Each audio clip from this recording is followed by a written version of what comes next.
రతన్ టాటా భారత జాతి ముద్దుబిడ్డ అని ఏపీ సీఎం చంద్రబాబు కొనియాడారు.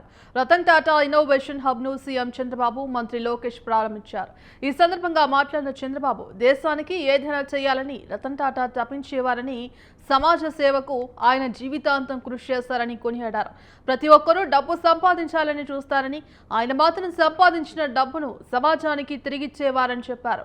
రతన్ టాటా ఆలోచనలు సజీవంగా ఉంచాలని ఇన్నోవేషన్ హబ్ ప్రారంభిస్తున్నామన్నారు. ప్రతి కుటుంబం నుంచి ఎంటర్‌ప్రెన్యూర్ రావాలనేదే తమ నినాదమని చెప్పారు.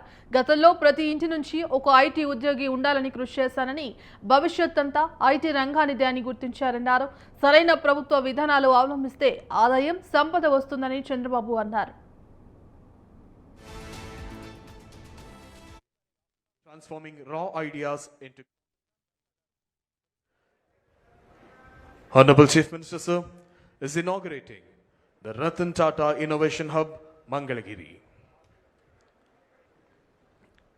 వేద పండితుల మంత్రోచ్చారణ నడుమ గౌరవనీయులైన ఆంధ్రప్రదేశ్ రాష్ట్ర ముఖ్యమంత్రి వర్యుడు రతన్ టాటా ఇన్నోవేషన్ హబ్ కి